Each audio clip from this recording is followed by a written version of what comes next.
Welcome back to another new video in SD Bio, Life with Life Science.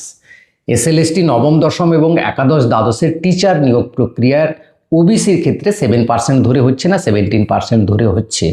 এই নিয়ে একটি সংবাদ মাধ্যমের ইংরেজি সর্বভারতীয় সংবাদ মাধ্যম কিন্তু কলকাতায় তার হেড অফিস সেই সংবাদ মাধ্যমে খবর প্রকাশিত হয়েছে যে কি হতে যাচ্ছে, স্কুল সার্ভিস কমিশন কি করতে চাইছে সেই খবরটা ডিটেলসে রয়েছে। তার সাথে গত কয়েকদিন ধরে অনেকের প্রশ্ন যে তাহলে এসএসসি গ্রুপ সি গ্রুপ ডির যে নিয়োগ হবে বা রেজাল্ট বেরোবে সেটা 7% ধরে হবে না 17% ধরে হবে। এবং তার কারণে সন্দেহের উপর সবচেয়ে বড় কারণ হচ্ছে অনেকেই বলছেন যে ওয়েস্ট বেঙ্গল স্টেট কোঅপারেটিভ সার্ভিসের যে নোটিফিকেশান বেরিয়েছে তাতে কিন্তু চেঞ্জ করে দিয়েছে। যে নোটিফিকেশান আগের 2-1 বছর আগের ছিল তাতেও কিন্তু এডিট করার জন্য চেঞ্জ করেছে। 7% ধরে এই রাজ্য সরকার করতে চাইছে। তাহলে এসএসসি গ্রুপ সি গ্রুপ ডির রেজাল্ট তো এখনও বেরোয়নি, এটা তাহলে 7% ধরে হবে না 17% ধরে হবে। এই নিয়ে কিন্তু অনেকের দুশ্চিন্তা রয়েছে।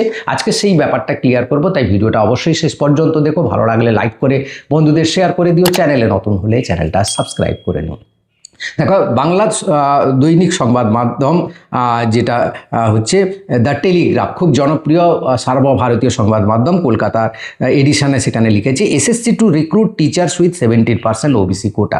অর্থাৎ স্কুল সার্ভিস কমিশন টিচারদের রিক্রুট করতে যাচ্ছে 17% কোটা ধরে, যেটা আগের সরকার করে গেছিল সেই নিয়ম অনুযায়ী করতে যাচ্ছে। এবং এই কথাটা আমি বহুবার ধরে বলেছি, প্রায় 2 মাস আগে থেকে এই কথাটা বলছি। এই আমার কথা নিয়ে অনেকে খুব বিরূপ মন্তব্য প্রকাশ করেছেন, সব মন্তব্য অ্যাকসেপ্টেড, কিন্তু কয়েকজন হাতে গোনা 2-1 জন যেভাবে কমেন্ট করেছে, তার যে পারিবারিক পরিচয় দিয়েছে সেটা কিন্তু আমাকে খুবই ব্যথিত করেছে। আমাকে নয়, অনেকেই ব্যথিত করেছে।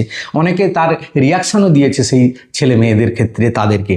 তো যাই হোক, আজকে কিন্তু ক্লিয়ার হয়ে গেল school service commission teacher recruitment করতে যাচ্ছে 17% ধরে। অর্থাৎ নবম দশম এবং একাদশ দ্বাদশের রিক্রুটমেন্ট 17% ধরা হবে। এই খবর স্কুল সার্ভিস কমিশন জানিয়েছে, যে সেটাতে ক্লিয়ার বোঝা যাচ্ছে। এবার যে প্রশ্নটা, যে তাহলে কি এসএসসি গ্রুপ সি গ্রুপ ডির কি তাহলে 7% হবে না 17% হবে? কারণ সন্দেহের বড় কারণ যেটা বলছিলাম, যে স্টেট কোঅপারেটিভ সার্ভিসের যে রিক্রুটমেন্টের জন্য যে নোটিফিকেশান হয়েছিল সেটাতে এডিট অপশান এসছে এবং 7% ধরে হবে। কারণ সেই পরীক্ষাটা এখনও হয়নি বা তার পরীক্ষার কোনো খবরও নেই। তো এর পরবর্তী যতগুলো পরীক্ষা নেবে রাজ্য সরকার জানিয়েই দিয়েছে, পরে সমস্ত 7% ধরে হবে, বহুবার রাজ্য সরকার জানিয়েছে। কিন্তু এটা তো পরীক্ষা হয়নি, তার আগেই নোটিফিকেশান হয়েছিল, তাই যারা অ্যাপ্লাই করেছিল তাদের জন্য এডিট অপশান এসছে। কিন্তু যার পরীক্ষা হয়ে গেছে, স্কুল সার্ভিস কমিশনের টিচার রিক্রুটমেন্ট বা SSC group C group D recruitment, দুটো তো আলাদা বোর্ড নয়, একই বোর্ড, একই জাজমেন্টের আন্ডারে এই দুটো জায়গায় এসেছিল পরীক্ষা দিতে এবং নোটিফিকেশান হয়েছিল। তাই যদি স্কুল সার্ভিস কমিশন টিচার্স রিক্রুটমেন্টে যদি 17% করে, তাহলে নন টিচিং স্টাফ রিক্রুটমেন্টে কিন্তু 7% করবে, এটা কিন্তু আশা করা যায় না। রাজ্য সরকার কি করবে না করবে সেটা তো ভবিষ্যতই বলবে। কারণ এই যে পুরো ব্যাপারটা পিছিয়ে যাচ্ছিল, টিচার্স রিক্রুটমেন্টটা দেরি হচ্ছিল, যাতে আমরা বারবার প্রতিবাদ করছিলাম, তার মেন কারণ হচ্ছে এই ওবিসি জট, যেটা এই খবরের মধ্যে ক্লিয়ারলি বলা আছে। তো এই যে জটটা কেটে উঠেছে, অর্থাৎ রাজ্য সরকার ডিসিশন নিয়েছে যে এসএসসির রুল যা দিয়েছে সেই রুল মেনে হবে। আইনজ্ঞদের সঙ্গে নিশ্চয়ই আলোচনা করে এই ডিসিশন নিয়েছে। সেই আলোচনা যদি করে থাকেন তাহলে নিশ্চয়ই এসএসসি গ্রুপ সি গ্রুপ ডির রেজাল্টও 17% ধরে হবে। তার ক্ষেত্রে তো ব্যতীত হবে না। যদি ব্যতীত হয় তাহলে কিন্তু আবার কিছুজন মামলা করবেন, অবশ্যই 100%, তো তাহলে নিয়োগ প্রক্রিয়াটা আবার পিছিয়ে যাবে। তো এই জায়গাটাকে অ্যাভয়েড করার জন্যই এসএলএসটির যে এসএসসি রুল করলো যে 17% ধরেই করবে টিচার রিক্রুটমেন্ট। তো আশা করা যায়, আমার যা মনে হচ্ছে 99% আমি আশা করতেই পারি যে এসএসসি গ্রুপ সি গ্রুপ ডির রেজাল্ট 17% ধরে হবে। 7% ধরে হলে মামলা হবে, পুরো ব্যাপারটা জটিলতায় পৌঁছে যাবে। যেহেতু এর পরীক্ষা হয়ে গেছে এবং একই বোর্ডের আন্ডারে বা একই কমিশনের আন্ডারে পরীক্ষাগুলো হচ্ছে, একই জাজমেন্টের আন্ডারে পরীক্ষাগুলো হয়েছে, সমস্ত কিছু সেই সুপ্রিম কোর্টের নির্দেশে কিন্তু ব্যাপারগুলো হচ্ছে এবং প্রায় সমস্ত রুলই একই রকম রয়েছে স্কুল সার্ভিস কমিশনের ক্ষেত্রে, টিচিং এবং নন টিচিং স্টাফের ক্ষেত্রে। তাই এক্ষেত্রে কিন্তু চেঞ্জ হলে কিন্তু অসুবিধে অবশ্যই হবে। এবার যদি 17% ধরা হয় তাহলে কি কেউ মামলা করবে? আমার মনে হয় কেউ করবে না, বা করলেও সেটা টিকবে না। তার কারণ হচ্ছে এটা তো স্কুল সার্ভিস কমিশনের দেওয়া রুল অনুযায়ী তারা করছে। তাহলে এটাই যদি হয়, এসএসসি গ্রুপ সি গ্রুপ ডির ক্ষেত্রে যদি মামলা হয়, তাহলে এসএলএসটির ক্ষেত্রে মামলা হবে না কেন? সেটা তো হচ্ছে না।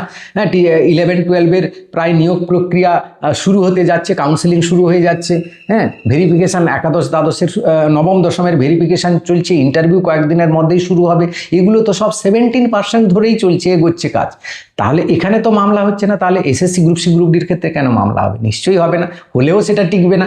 তো এই জায়গাটা আমি আজকে ক্লিয়ার করার জন্য এসেছিলাম। এবার আরেকটি প্রশ্ন অনেকে রয়েছে যে তাহলে নবম দশমের জন্য এক্সটেনশন কি চাইতে পারে? চাইলে কতদিন বেশি চাইতে পারে? হ্যাঁ, নবম দশমের জন্য শুধু এক্সটেনশন চাওয়া হবে ব্যাপারটা নয়, এসএলএসটি প্রক্রিয়ার জন্য এক্সটেনশন চাওয়া হবে। সেখানে একাদশ দ্বাদশও থাকবে, নবম দশম, কারণ দুটো তো আলাদা রিক্রুটমেন্ট নয়, একই নোটিশের আন্ডারে দুটো রিক্রুটমেন্ট হচ্ছে দুটো স্টেজে। তো যাই হোক, তো এই রিক্রুটমেন্টের জন্য অবশ্যই চাইতে হবে, কারণ একাদশ দ্বাদশই সমাপ্ত করতে পারবে না 31 আগস্টের মধ্যে। গতকাল আমি বলেছিলাম 60-70% সমাপ্ত হয়তো হবে, বাকি 30%-এর জন্য এক্সটেনশন চাইতে হবে। তো সেই এক্সটেনশন দুজনের জন্য চাওয়া হবে, নবম দশম একাদশ দ্বাদশ দুটোতেও একটাই প্রক্রিয়া, দুটো না। তো সেই চাওয়া হবে, এবং সেটা খুব সম্ভবত আমার যা তথ্য বলছে, আমি যা তথ্য নিয়ে বলেছি, আগেও বলেছি, এটা সেপ্টেম্বর, অক্টোবর, নভেম্বর পর্যন্ত চাইতে পারে, ডিসেম্বর পর্যন্ত চাইবে না, কারণ ডিসেম্বরের আগেই কিন্তু একটা নোটিফিকেশান হওয়ার সম্ভাবনা রয়েছে আপার প্রাইমারি টেট নিয়ে। তো এই ব্যাপারটা আজকে ক্লিয়ার করার চেষ্টা করলাম। ভিডিওটা ভালো লাগলে লাইক করে অবশ্যই শেয়ার করে দিও, আর আপনাদের মতামত থাকলে অবশ্যই কমেন্ট করে জানাবেন ভদ্র ভাষায়, নিশ্চয়ই তার রিপ্লাই দেবো।